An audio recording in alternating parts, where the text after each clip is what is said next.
So, welcome to our workshop symposium, and hopefully you all will be back this afternoon for our little mentoring session, which will start at 2:15, I think. 2:15 to, yeah. Yeah, till 3:45. So, okay. So first, let me thank Georgina Montgomery, my co-organizer of all this. This kind of started at a session at History of Science Society last year in Toronto, and we thought we wanted to do more with this and try to do a special issue. So I think this will be a special issue of Notes and Records of the Royal Society, and thanks to Anna Marie Roos, who is the editor, for encouraging us to do that. So it'll be March 2021, because that's how booked they are, but that's good, gives us lots of time. So secondly, I want to thank the Horning Endowment.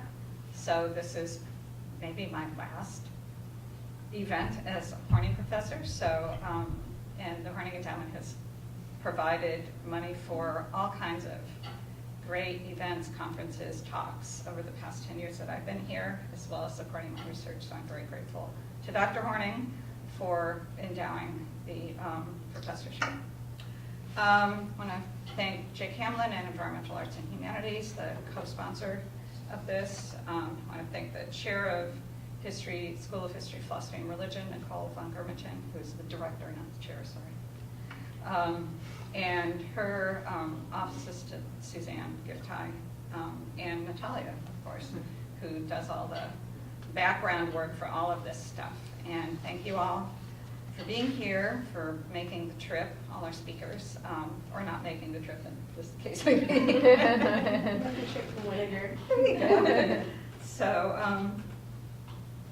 So I think I'll introduce people as they come up to speak rather than introducing everybody all at once. So let me introduce Georgina, our first speaker. Georgina Montgomery is Associate Professor of History of Science in the Lyman Briggs College and in the Department of History of Michigan State University. Spartans there. I have mixed feelings about that emblem. She received her PhD from the University of Minnesota. And her research focuses on the history of field science, particularly the development of field methods and sites within primatology and animal behavior. Her book, Primates in the Real World, Escaping Primate Folklore, Creating Primate Science, was published by the University of Virginia Press in 2015. She's also co-edited the volume Making Animal Meaning with Linda Caloff and the Companion for the History of American Science with Mark Largent. And today, as we can see, she will be talking about Oxford. So one of my favorite places. So thank you, Georgina. Thank you. Thank you so much. Thank you, Anita, for hosting and the invitation to be here. I'm going to just expand a little bit about situating my work sort of informally for like one paragraph, and then I'm going to jump into reading my talk. And then I'm going to end my talk today with somewhat of a thinking aloud moment, because I've had a new thought about a direction for my research that occurred to me just last week. I thought this would be a great time to get some feedback from the people in the room about whether I'm crazy or whether it's a good idea. So this is going to be, this is my current book project that I'm working on with a working title of The Long History of Wytham Woods. Wytham is situated outside Oxford University in the UK. It expands on the foundation of my previous book that Anita kindly outlined, Primates in the Real World. Both explore long-term ecological studies, how they're started, how they're maintained, and how they evolve over time. Another common thread between the two books is my focus on the development of field methods, the role of place in science, and the contributions of both central scientific figures and individuals who have commonly received less historical attention, including women, scientists from the global south, and so-called amateurs. However, this project's also taken me in new terrain outside of my original training, including a focus on Britain, when my previous works focused more on American science or Anglo-American science. Although this project may still evolve into a comparative one, because there is a sister site I'm going to mention briefly in Ann Arbor, which is 40 minutes from where I live, so I feel like I should be exploring that as well. And a more deeper focus on the history of ecology than my previous work, and perhaps an interdisciplinary angle connected to the emerging fields of affect studies and literacy cognition, which I'll talk more about at the end of my talk today. It's also the first book that did not begin in my dissertation, but my first book coming out of my PhD dissertation, which opens up some interesting opportunities and challenges, I think, that I look forward to speaking with many of you about during the mentor time, where we can each share advice and challenges and support. So in 1945, A.G. Tansley declared, "The British landscape owes its diverse charm partly to the variety of physical features in hill and valley, plain, plateau, peak, river, and lake." He went on to describe the combination of cultivation with half-wild and wild country as a jewel in Britain's crown, for nowhere is there a greater variety of rural beauty. It was these aesthetic qualities of Britain's rural landscape that touched, and to quote Tansley, one of the deepest sources of mental and spiritual refreshment. Oxford in particular was seen by many as having a particular charm. Indeed, one articulated in 1936 as a charm that goes beyond description, as that of, quote, a great symphony or a great poem. Beauty and our spiritual connection with the outdoor spaces also inform how a diverse range of scientists and so-called amateurs studied the bats, badgers, blue tits, voles, deers, and other species who made a particular part of the district of Oxford their home. Just 5 kilometres due northwest of Oxford City, Wytham Woods, a 4-kilometre patch of woodland, has served as an ecological laboratory for the academics of Oxford since 1942, and it remains in operation today. Heralded as a mecca for ecologists, many scientists have asserted that Wytham represents the most intensively studied long-term ecological site in the world. Shall we debate that? Indeed, in 1966, Charles Oughton stated in his Pattern of Animal Communities that the Wytham survey included at least 5,000 different animal species, which represented, in his account at the time, 1/5 of the entire fauna of Britain. More recently, the site has become particularly well known as a location for studies of biodiversity, climate survey, and climate science, and animal behaviour.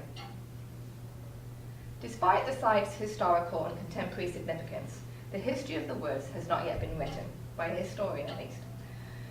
What scientists and the public do know about the history of Wytham is generally confined to the work of one man, Charles Oughton, often referred to as the father of ecology. However, since the inception of Wytham Woods as an ecological site, the area has in fact attracted a diverse group of scientists, students, science enthusiasts with and without formal scientific training. It's also been a site for ecological courses which form the educational bedrock for entire generations of ecologists, and served as a location for the development of new equipment and new methods for the study of animal behaviour. My current book project seeks to fill this gap in the historiography with a focus on the many species that have studied the woods for decades, and the various motivations that maintain long-term relationships between ecologists and the wood themselves. And ultimately, the book's probably going to focus on a species per chapter, so there'll be a chapter on bats, there'll be a chapter on deer, and so forth. My talk today, like I'm sure others in this workshop, builds on the spatial turn in the history of science, which demands that historians examine the complex roles placed by the physical and social aspects of where science takes place. Much of the literature examining place-based scientific projects has focused on biological field stations, such as the marine biological stations on the east and west coasts of the US and inland stations in continental Europe. Ralph DuPont's book Stations in the Field, for example, takes the reader on an amazing journey from Naples, then on to Brussels, as he examines the people and practices used in 6 distinct field stations during the 19th and early 20th centuries. Other recent works, such as Megan Raven's American Tropics, turn their attention to American science as applied in tropical locales. And there's the global and comparative approach adopted by recent works, such as Jeremy Vetter's 2010 edited volume, and the latest edited volume dedicated to place-based field studies, spatializing the history of ecology, sites, journeys, and mapping. Similar to biological stations, Wytham Woods represents what Ralph DuPont has called a trading zone for the transfer of knowledge between various groups. Also similar to the stations DuPont examines, studies conducted in the woods have focused on local nature, while also seeking to connect observations with universal claims. However, in contrast to biological stations which incorporate some form of break or retreat from nature, the woods provide an immersion in nature, if a nature formed by a combination of farms, fields, forests, human management, and so-called wilderness or wild spaces. Connections and contrasts can also be seen between the woods and tropical biology, which Megan Raby has defined as, quote, a place-based science historically practiced by people outside of that place. Many of the people working in Wytham Woods have been from that place, members of the faculty of Oxford University, or members of local wildlife and conservation groups. However, from its inception as an ecological site, the woods have attracted scientists from across the globe, many of whom returned home with new ideas and practices about the study of animal populations. Indeed, some went on to direct long-term ecological sites that mirrored Wytham in various ways, such as Francis Evans of the University of Michigan in Ann Arbor, who went on to direct the E.S. George Reserve. Woods Hole's connection with global scales became more formalised more recently in 1992, when they became part of Britain's Environmental Change Network, which is managed by the Natural Environmental Research Council, or NERC, and ultimately became a flagship site for NERC's Terrestrial Initiative in Global Environmental Research, or TIGER. As such, the research conducted in Wytham's informed debates in Britain and beyond, ranging from climate change to managing agricultural land while preserving biodiversity. Ultimately, my new project will provide a form of eco-biography of a long-term site characterised by various scales, from local to global, various types of knowledge and expertise, and complex and often competing power dynamics. In so doing, I'm excited to explore some recent theoretical constructs proposed by Etienne Benson, including how ecological research, quote, performs place, and practices of emplacement, which establish and reorder relationships between place, people, and knowledge. My talk today represents one part of this broader project, focusing particularly on the role of aesthetics and scientific experience, and how land use informs the work conducted in this long-term ecological site. And I'll talk particularly about badgers near the end of the talk.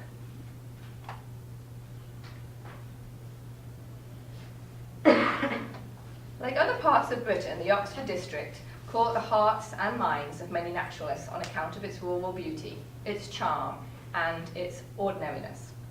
Indeed, the ordinary character of the Oxford district was a key source of the landscape's value and scientific importance.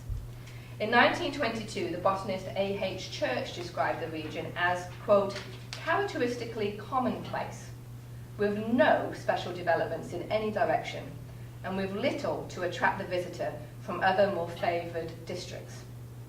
Yet it is this very commonplace character which constitutes its greatest asset.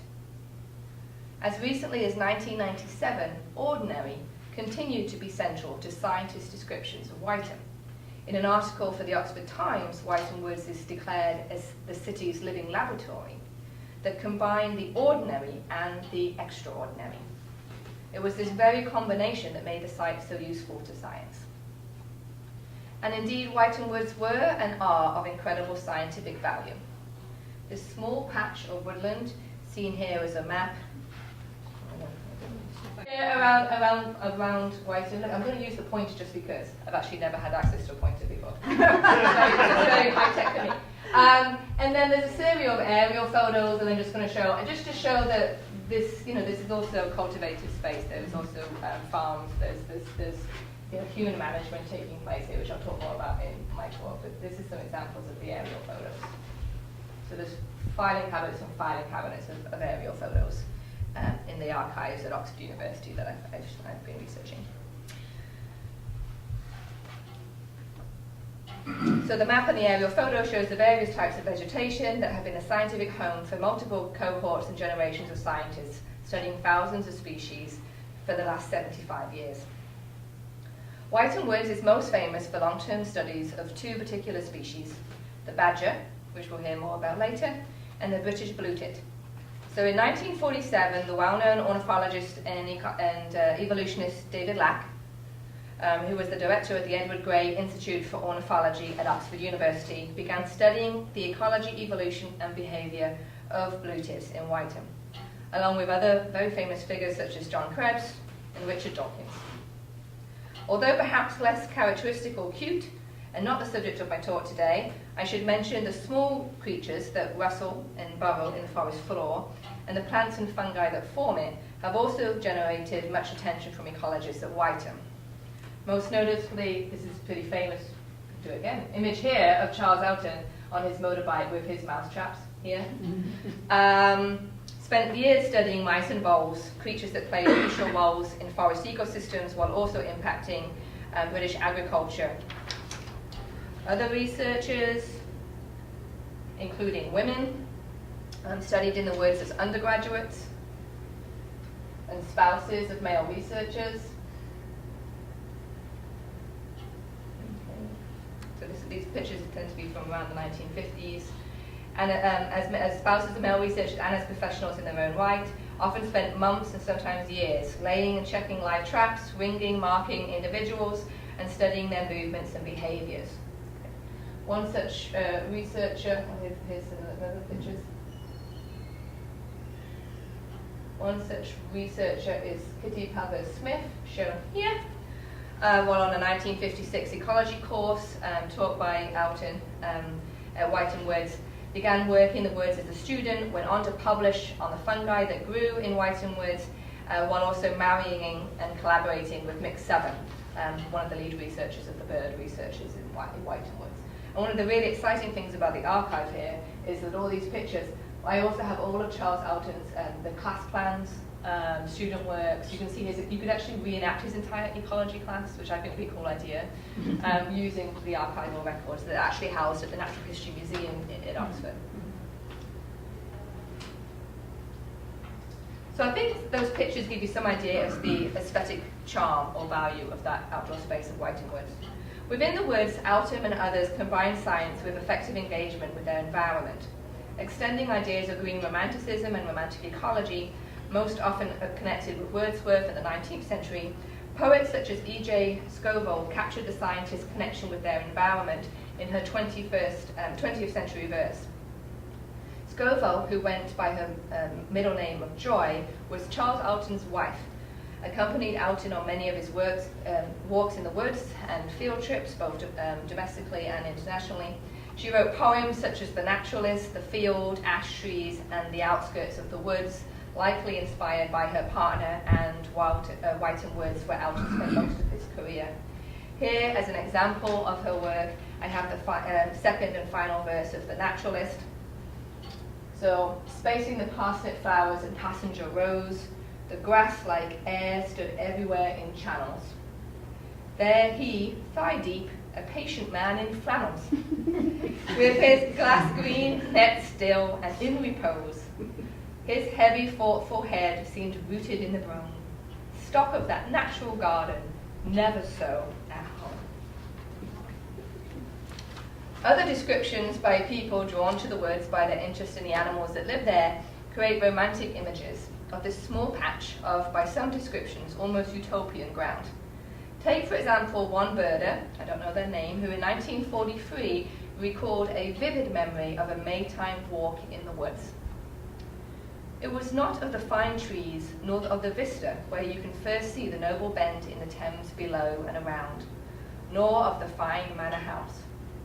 It was an open space of wood well dotted with newly planted trees and low bushes. You can see that management piece right, coming into. These apparently had provided one species of bird with its optimum building conditions. The perfect site had been found by a large number of pairs of blackcaps.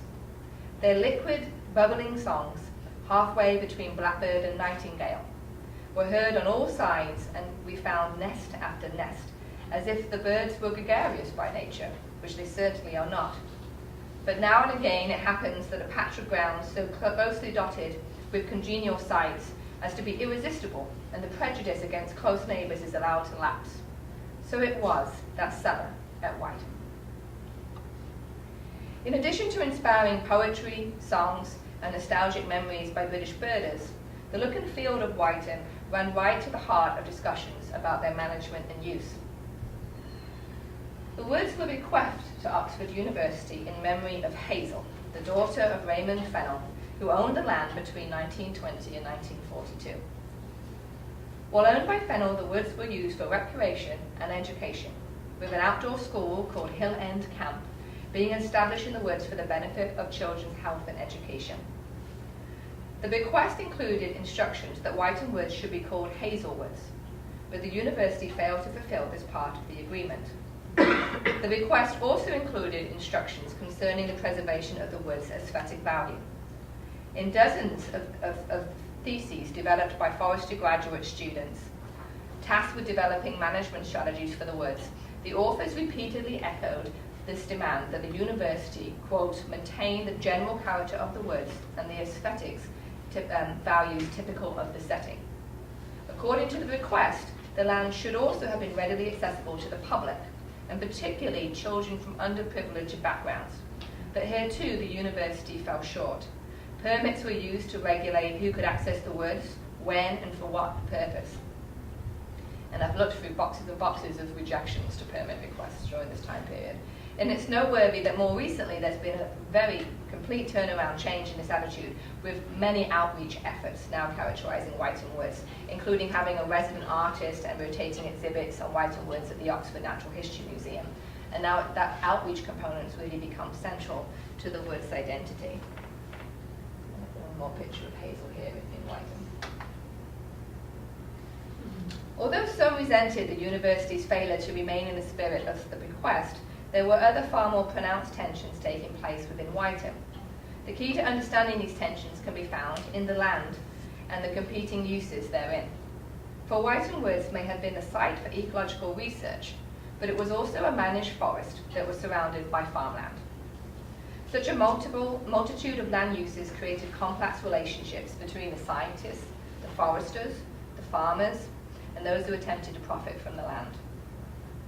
The minutes from the subcommittee meetings, a group that at times composed of women people such as Nicole Tinbergen, Lack, and Southern, covered topics ranging from how much of a raise to give the keeper to damage to ecologists' equipment left in the woods during studies by trespassers. Reveal this tension in somewhat dry accounts of the number of animals culled, number of trees felled, and intense disagreements between Oxford University's Department of Forestry, who sought to manage the woods, and the ecologists, namely Charles Elton, who wanted the woods to be left alone.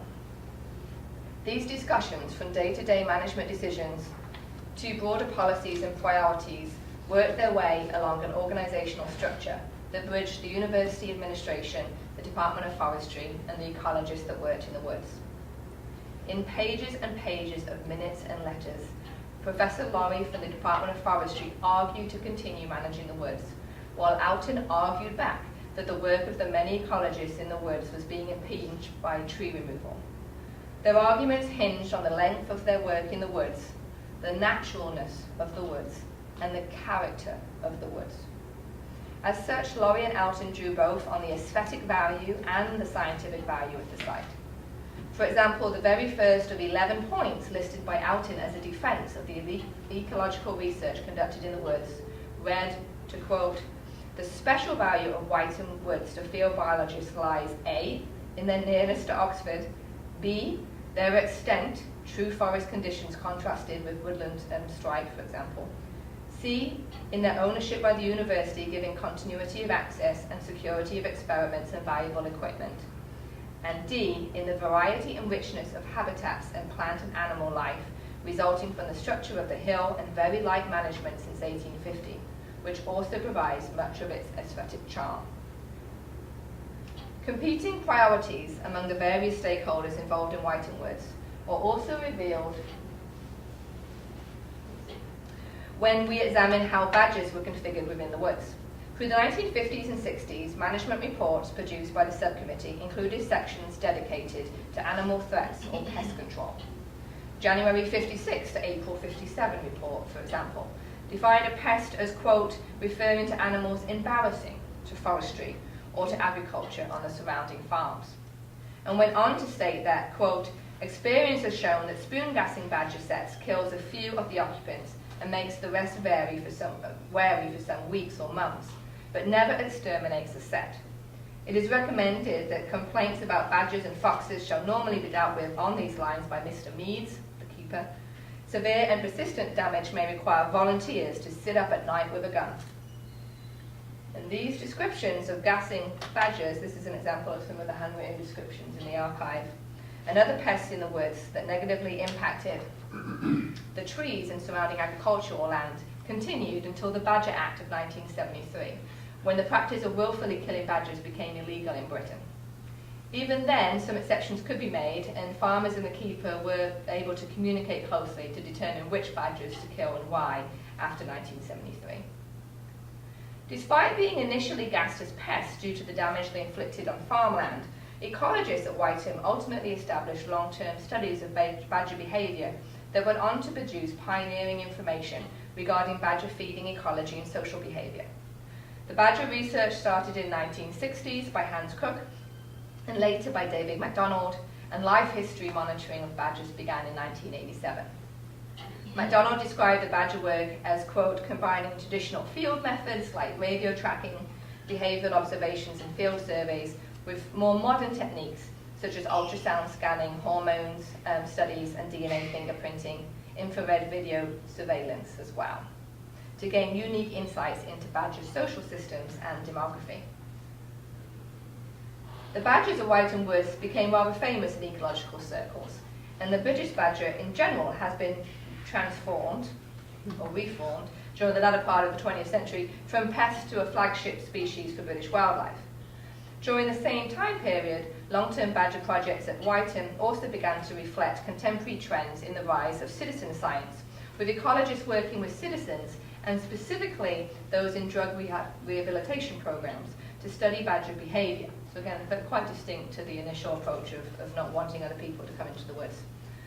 Nevertheless, the spectre of pests remained, with farmers across the country becoming increasingly concerned that badgers were vectors for bovine tuberculosis. For example, in 1980 to 85, management plans for Wytham Woods, badgers were described as, quote, a true native of British woodland, and its presence in no way conflicts with any other use of Wytham. The badgers are, however, a nuisance when they invade the adjacent farmland, where they break fences and feed on grain crops, and occasional culling is necessary.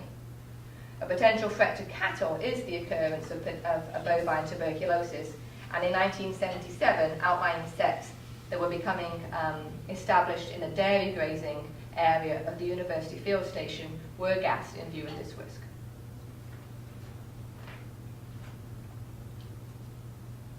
So tensions along the lines of land use that I've discussed here today ultimately became some of Wytham Woods' greatest assets.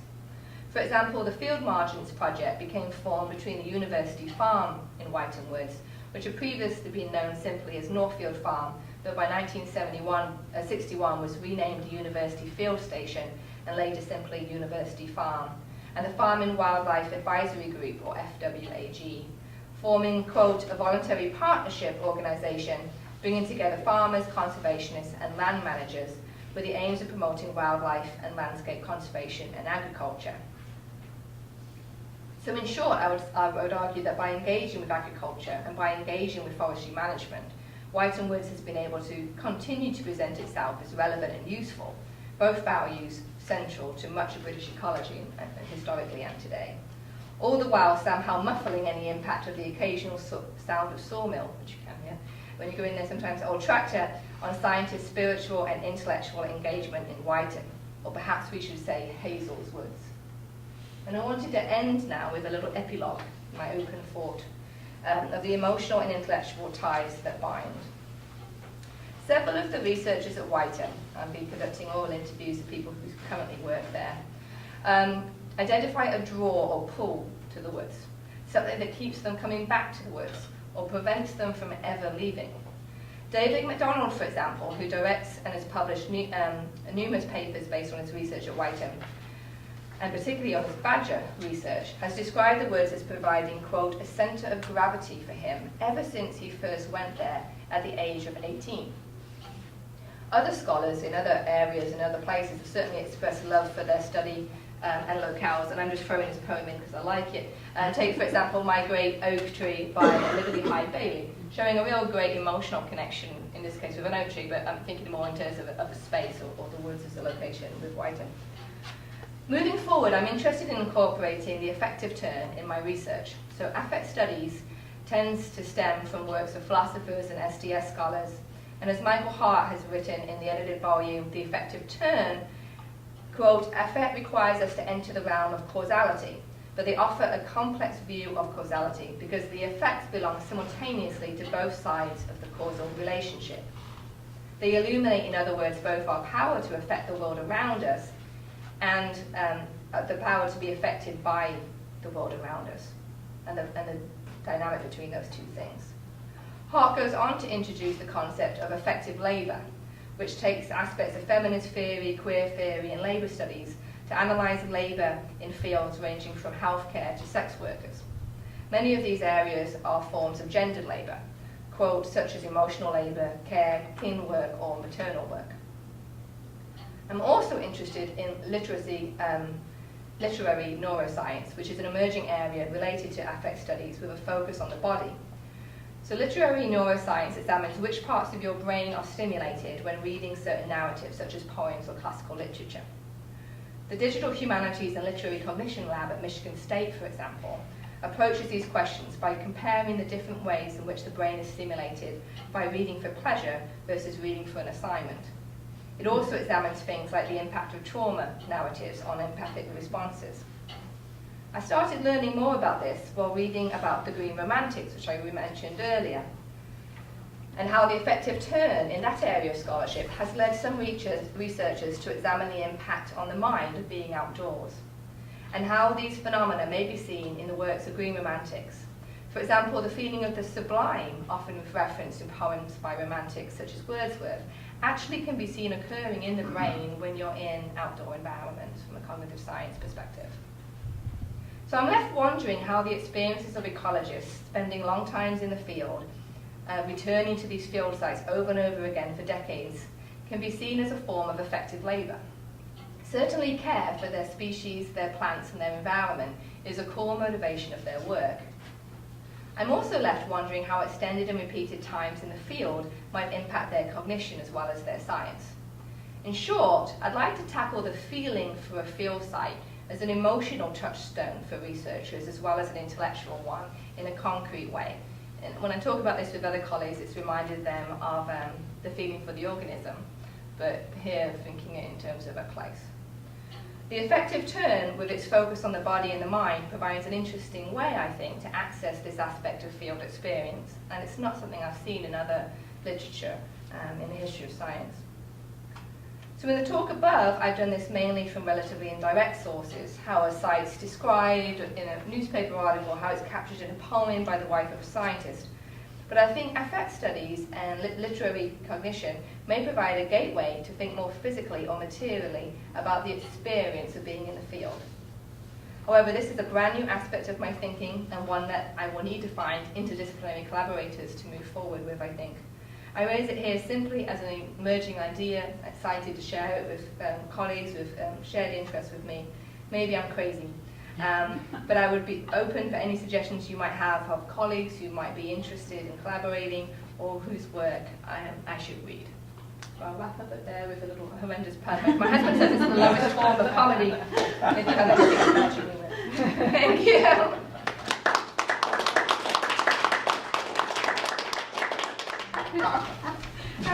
This is always kind of a laid-back workshop here, but let's move on to our second speaker today, Kevin Brown, who received his PhD in history from Carnegie Mellon University.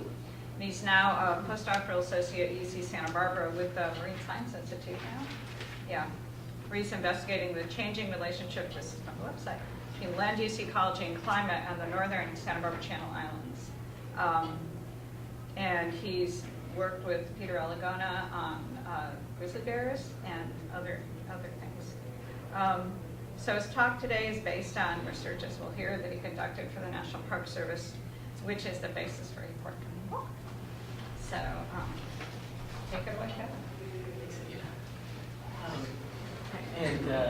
It's really great to be here and to share some of my work with all of you. Thanks very much to Anita and Georgina for inviting me to participate today, and to Oregon State for hosting. This is really fun. So As Anita said, I have been working on a book about the Devil's Hole pupfish. One of the things that happens, I think, for a lot of researchers is we go places alone. But I convinced a friend to go to Devil's Hole with me. So Brian is he's in scale. He's scale in all of my photos. Yes, as Anita mentioned, this project, so what I'll do is I'll kind of outline where the book project's going, and then I'm going to talk about this connection to scientific environments, and sort of 3 moments at Devil's Hole that are important for that story. So I started this project 5 years ago as basically doing an administrative history for the National Park Service. This is something they do in a lot of different units of the Park Service. They are sort of obligated to take stock of the park's history. And they've also started to do that with some of their natural resources. And so the Devil's Hole pupfish in Death Valley National Park was one of those. At the time, I was, this is like the real version, is that I was unemployed, I was living in Brooklyn, and I Googled Devil's Hole pupfish, and I quickly learned a few things. I learned that it had been imperiled by a ranching operation in the 60s in southeastern Nevada. I learned that it had become the object of conservation for a number of Interior Department agencies, and in some ways it become the first iconic endangered species of the modern environmental era. The pupfish was cool before people even knew what the snail darter was. Okay, so and then finally it remains an object of and a place of controversy. People somewhat regularly commit acts of what the Park Service says is vandalism, and some are definitely vandalism when you are blowing up or shooting up the gate and trampling in this habitat, and that's just from 2016. So in all this, as sort of all historians do, we tell stories about change over time. That's like, if you think about what's the big thing that historians do, and you look at your bookshelf of history books, they all have, or many of them have something like the rise of, the fall of, the rise and fall of, the origins of, something like that. So we're all sort of looking for our story. What's our change over time story that we're going to tell? I think that hopefully environmental historian and history of science, we're also trying to tell a story about place and space and many other things. But we often try and tell a story about, well, how did things change? And so when I started working on this project, the sort of main thought I had in my mind is, am I telling a story about extinction? About endangerment and extinction. I thought that for 2 reasons. The first is at the global level, we know that we're going through a period of dramatic increase in extinction of species across the globe. That has been intensifying, it seems, especially as we are rapidly changing the climate and moving species, pathogens, and people around, and also changing our land use practices, right? This has been sometimes called the sixth extinction, the idea that the effect of us on the planet is so great that we may live up to previous mass extinctions that, like the fifth extinction, which famously killed all the dinosaurs, right? So, and then in addition to this kind of big story about extinction that I thought, is this what I'm going to be writing about? There are some signs at Devil's Hole that extinction might be really important. One piece, right when I started this project, was a paper by Stephen Messenger at UC Berkeley, and he, using a population model, suggested that there's probably between a 25 and a 33% chance that the Devil's Hole pupfish would become extinct in less than 20 years. Another thing that happened right around the same time is I got an email from a professor who had worked on pupfish issues, and I was looking for source material and trying to shape this project, figure out like what was I actually going to look at to write about the history of this fish. And he told me that he hoped not, but he's afraid that the species is fading away and that I may be preparing its obituary. Which is like, oh man. Bummer.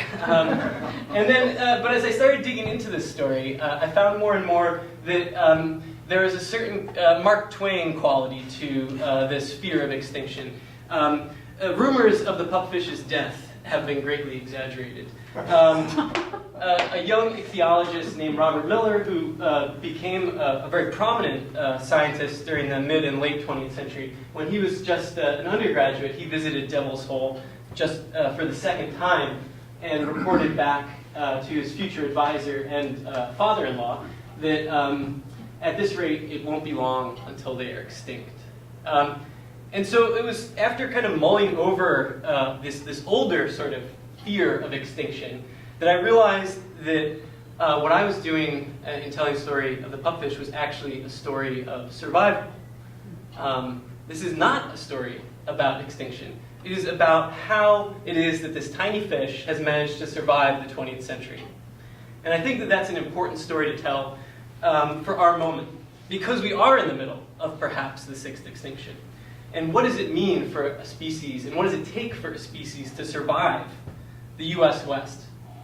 And what can that tell us about the future of endangered species conservation? Today, though, I want to tell really a story about how the science of the pupfish has changed over time at Devil's Hole. And I'm going to focus on three eras at Devil's Hole. This is from 1950. The period will be kind of from the 1890s to the early 50s. Devil's Hole is depicted there, 1951. The second era is going to be Devil's Hole in the 60s and 70s. There's a lot less water in Devil's Hole, as you'll note, and some extra infrastructure there. And then third, we're going to look at kind of the modern era of Devil's Hole, and consider it as not only a scientific environment, but as a conservation environment. So, okay, so here's the point. So I want to talk about the scientific understanding of Devil's Hole and of the pupfish, and how that has influenced their conservation. But more than that, I want to talk about how that conservation, that science and conservation, has influenced the political and economic geography of southern Nevada. The particular ways that scientists have come to know this species has shaped both the possibilities for pupfish persistence, for pupfish survival, as well as the potential human uses of the desert. So this is a scientific environment that has had a long and lasting impact on this place, I think. Okay, so why do I think this matters? If I think survival is a story that matters because of the sixth extinction, I think that one of the reasons that I find this frame of thinking about this place as a scientific environment is appealing is because oftentimes environmental historians look at landscapes created for endangered species. We look at critical habitat, we look at recovery plans, we look at habitat conservation plans, and we look at all these documents, and we typically see them as the result of conservation policy. We look at them and we see Section 7 of the Endangered Species Act. We look at them again and we see Section 9 of the Endangered Species Act. But what we're also seeing in these places is a legacy that goes much earlier than just the ESA, right? It goes back decades. Okay, so before I jumped into a whole bunch of stuff, I'm going to slow it down and tell you a little more about Devil's Hole. And I'll even take Devil's Hole specific related questions, like stuff like that. So here's the Devil's Hole pupfish. The Devil's Hole pupfish. What's that? Finally. Finally. Yes, this is it. That should be that's actually not. When you go to Devil's Hole, it's in some ways very underwhelming because you're standing on this platform that the Park Service has created, and you're looking down into this pool, and it's about 50 feet down from the platform. This fish is about 1 inch long. It's blue. The males are mostly blue. But even by pupfish standards, like relative to other species of pupfish, they are small and kind of wimpy. At times in the recent past, there have been fewer than 40 individuals counted in the hole, which means that the entire species could fit in a single water bottle. The habitat itself is situated east of Death Valley. The hole is only about 10 feet across by about 60 feet long. the whole thing's kind of surrounded by this chain link fence, and this is the platform that you stand on, and it's totally encased in wire. Though it's only 10 feet by 60 feet at the top, it's actually at least 430 feet deep. You're looking at a window onto an aquifer. That's what one of the scientists who worked there said. You're just staring into this aquifer. 2 divers drowned there in 1965, and no trace of them or their equipment has ever been found. Both Joan Didion and Ed Abbey, 2 different Western writers, have commented on that. And Abbey said that someday someone's going to pop out of Furnace Creek Springs, which is about 40 miles away. So there's, it's kind of both the world of the pupfish. I sometimes say is like stealing, aphorism. Is like world of the pupfish is very small, but it's also very big. So I think that'll come back again as we talk about it as a place for science. Okay, so so this is where it is. If you've been to Vegas, if you drove west across the Spring Mountains and through Pahrump, you would get to east of Death Valley. You get to Devil's Hole. It's now surrounded by a National Wildlife Refuge, but it is part of Death Valley National Park, which is here to the west. As I suggested, Devil's Hole pupfish is not the only kind of pupfish out there. There are actually, just in the Death Valley region, and I'll talk more about this, there are considered 10 species or subspecies of pupfish, and they're also wide-ranging as far as the East Coast and down into Mexico and Central America. So this is at the southern end of Death Valley National Park. This is Saratoga Springs. So some of them live in much wider spaces. So Saratoga Springs is just, it's huge in comparison. All right. Any pupfish questions? Yeah? How many pupfish are there? So there, at time, the fewest number counted has been 35, but the most number counted has been over 500. Sure. So. Okay. Is there an estimate of like what the low number that is like guaranteed extinction? Yeah. So the pupfish have played, and I'll kind of talk about this at the end. They've played with our ideas about minimum viable population, the MVP. For a long time, people have, or as like a baseline, people say, I think usually like 500 individuals is like your minimum, because you start to get high rates of inbreeding, basically. But this species raises a lot of questions for us about that, for sure. Sorry, can I ask one question? Yeah. Maybe it's just my naivete, but how did they, if it's an aquifer, then how is it distinct then from other pupfish? Yeah. Are they not, is that it's Yeah. waters So or not? this species of fish doesn't, they don't like connect to the other ones. I see. Like through the, so it is living in this aquifer, But it's but not it lives in like the connected. top 2 feet basically of the aquifer, is where all the action happens. I see, so where Devil's Hole is, that's basically all they are actually. That's it, yeah. Okay, but is it known how they got there? Oh Can you tell man, us? great question. That's going to come at the end, Okay. because like it kind of matters, and it's not. The answer is no one really knows. I see. So, yeah. Well, I guess I just really similar question. I just have no idea how this ecosystem works. Do they have natural predators? What do they eat? Like what? They basically eat invertebrates and algae and things like that. They are the only vertebrate species that lives in the pool. Sure, There's some thought that it's possible that occasionally they're predated on by like, it could be like an owl, or it's possible that there's a transient species, but at least in Devil's Hole, they're kind of the top dogs. Yeah. Sure. They're the apex predators. Devil's Hole. Yeah. So, All right. kind of, that's the basic idea. Oh, The yeah. 1-inch fish. I didn't in know Devil's that. Hole. Okay, so all right, let's dig into the history of science at Devil's Hole. But now that I've given you the grand tour, okay. So the first moment in the history of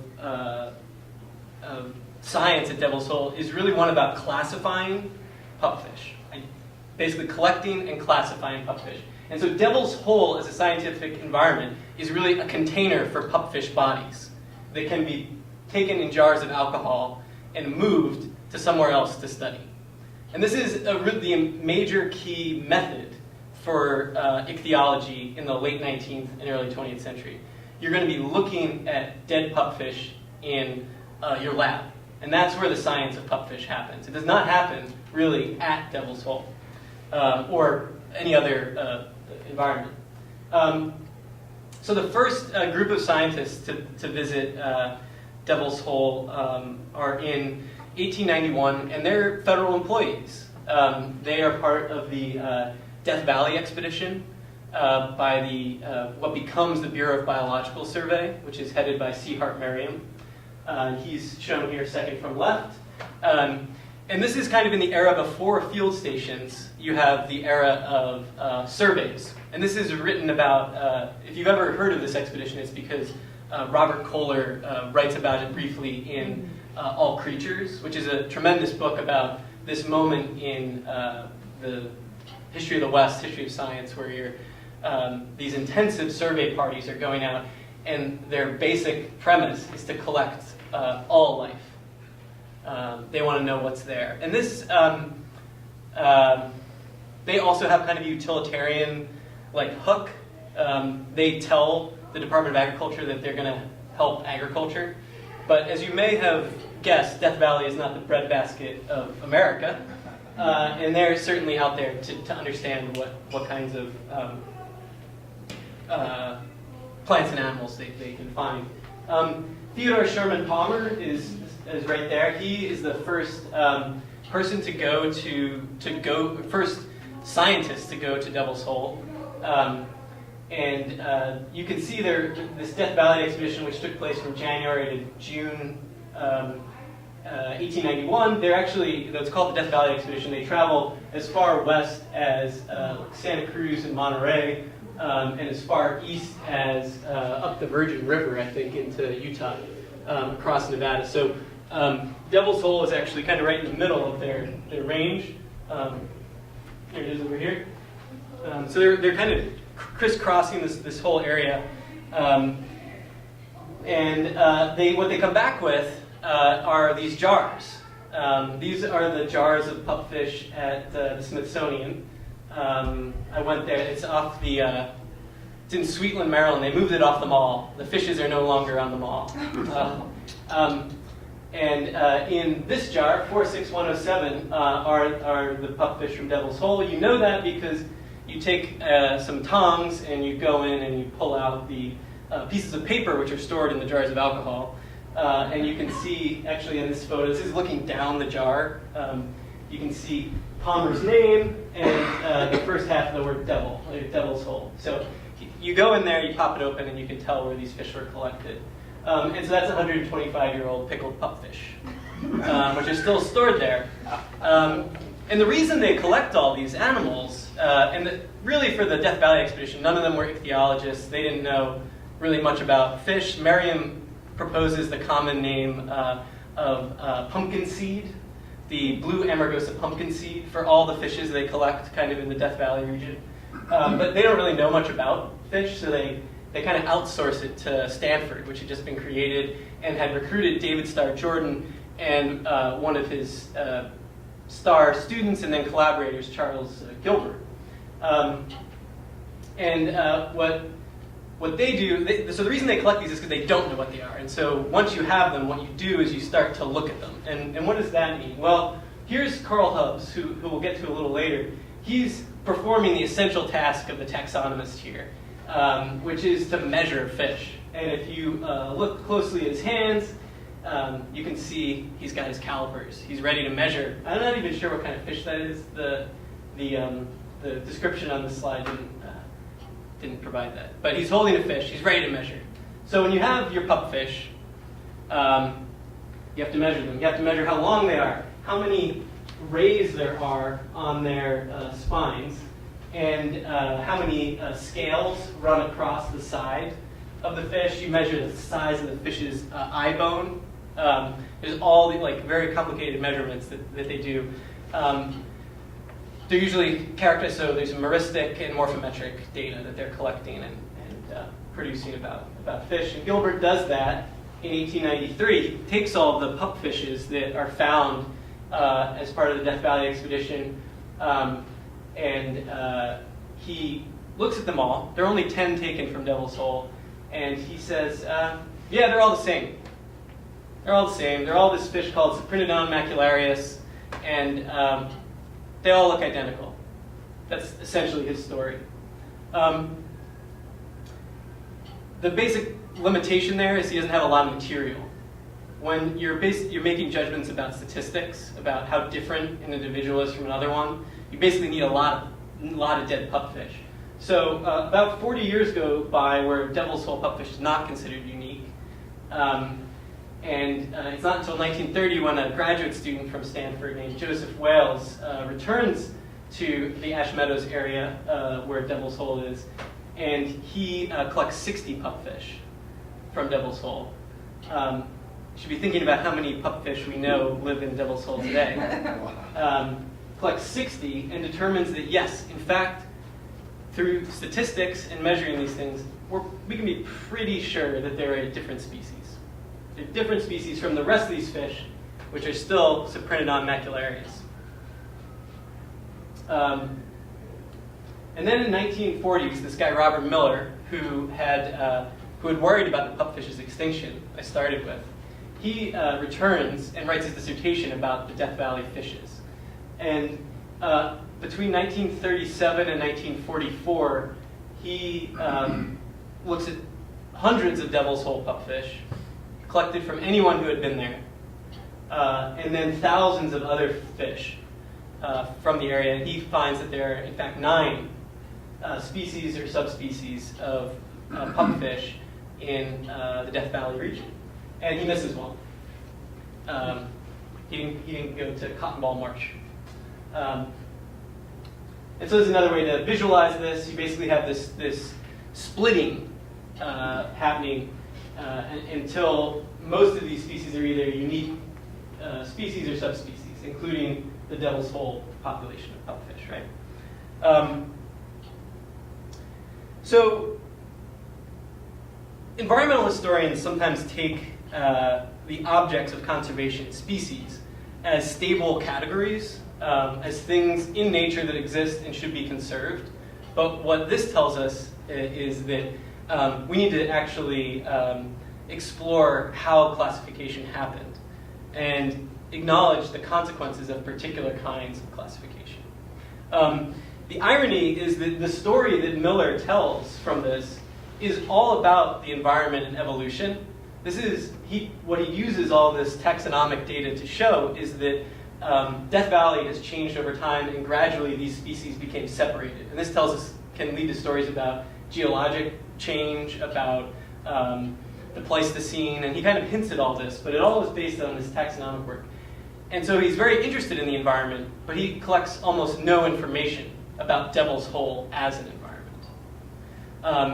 So we have this moment where the fish becomes unique, but the habitat remains essentially unknown. So this is a scientific environment that is a bin for a pupfish. In 1950, the Park Service is asked if they want to protect Devil's Hole. And they say, aside from the claimed fact that Cyprinodon diabolus, the Devil's Hole pupfish, are a distinctive species, it hardly seems that there is sufficient value to consider it for a national monument. So again, the critical thing that the Park Service is learning is that it is a distinct species, but it is not at all convinced that it's their job to worry about that. But the whole basis of the argument is that this is a distinct species, right?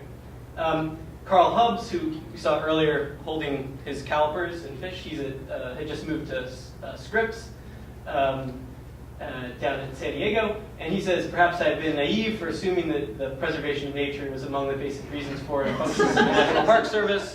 I would hate to think of your department as only a national playground service, which is a pretty sick word.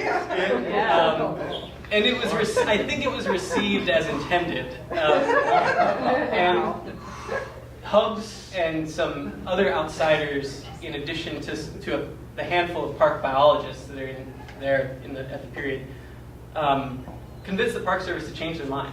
And in 1952, Park Service adds the 40 acres around Devil's Hole to Death Valley National, what was then called Death Valley National Monument. But it's only the 40 acres around Devil's Hole. Now here's the thing. There are 9 pupfish species around. Why only Devil's Hole? So Devil's Hole had 2 good characteristics. It was a unique species, not just subspecies, but it's also on public land, and there are no water right claims on it directly.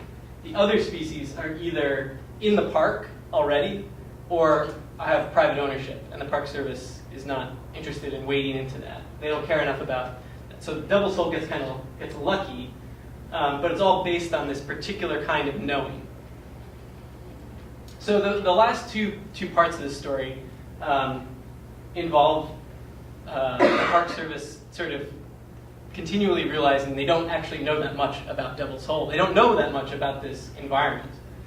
And we see that comes up when a 10,000 acre cattle ranch is developed next to Devil's Hole in the 1960s. And it's at that moment that it becomes very clear very quickly that 40 acres of land protection is not enough to hang on to this species. But there's also not a whole lot that they know. So this is a view of some of the groundwater pumping that's going on in the area. And then this is another tilled field, and this is very close to Devil's Hole. You can see the snow-capped mountain there is Mount Charleston, which you can also see the other side of from Vegas, if you've heard of it. So the water level in Devil's Hole starts dropping like a rock. And pretty quickly, even the USGS's water recorder goes dry. Like it's unable to gather any more information about it. And the issue that confronts the Park Service and the Interior Department is that they don't know how to deal with this at all. And so they have a meeting and they say, we need a plan. What is the plan? And they come up with a bunch of strategies to start learning about Devil's Hole as an environment. First, they start diving in it to collect population data. They create a second shallow area to hopefully encourage pupfish spawning. They install lights over the habitat for a while to increase primary productivity growth, to increase algae production. However, they install the wrong kind of lights, which ends up killing a bunch of the algae. And so this is all starting from having really no knowledge of this habitat to begin with. And most of the expertise, the people in the room, have all been trained to do this particular lab-style taxonomic work, right? So there's a park ranger, send help to Devil's Hole. And they also move fish to the base of the Hoover Dam, which is fun. They eventually win, I'll just cut to this slide, they eventually win in the Supreme Court to prohibit pumping. And it's all on the basis of the priority date that it is added to the national monument. They're saying basically, pupfish were here first, sorry rancher, you can't pump. But the question that the Supreme Court leaves open is how much water is sufficient to maintain the level of the pool to preserve the pupfish?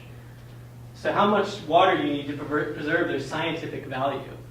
And it turns out that question is a hard one to answer. And it's done by this biologist at UNLV. Basically, this giant water right which protects a 25-mile radius around Devil's Hole in the middle of southern Nevada hinges on the analysis of this scientist who says that the pupfish need to have water up to 2.7 feet below this reference marker. And he does that based on a particular set of calculations about primary productivity and insulation and water level and everything. But this whole preservation of the fish, it rests on a theory about who owns water, but it really rests on how much do we know about this habitat. The final injunction leaves open the possibility that the Park Service could revisit it and say, actually, we've learned more, and we need a different level of water. The science is crucial, but it also is clear throughout that they don't know a lot until kind of the late 70s. This happens in the court case is 1976. So the pupfish have been saved. But I think of the pupfish are a little like the line in the Bible, the Apostle Peter says, God is no respecter of persons. And it means God does not show favoritism. Well, the pupfish are no respecter of persons, because in the wake of being saved by science, they had the guts to have their population fall dramatically, starting in the 1990s, without any change in water level or basically any of the other data that the Park Service knew about this animal. So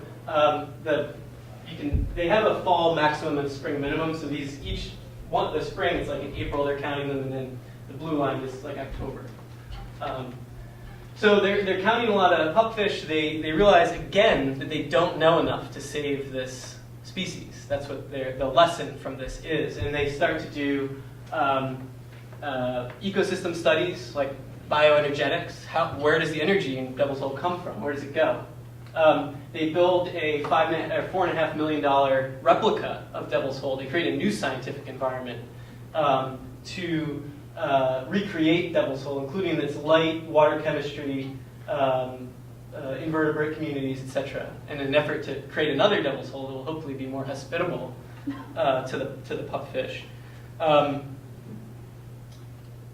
They then argue about the genetics of pupfish. In Wired magazine in 2012, there's an article called "Attack of the Mutant Pupfish." They talk about the possibility of hybridizing them intentionally, because maybe they are so inbred that they can't survive. And through it all, they continually are faced with the problem of basically not knowing how to protect this fish. There's always at least a nagging thought on that, even as they accumulate new kinds of information. And so, to conclude, I just want to return to my thought at the start, which is that when we look at landscapes created for endangered species, we often see the result of different kinds of policies, of different kinds of management actions. But what we are also seeing are the ways people know certain kinds of animals, and also the limitations of that knowledge in applying it to management practice.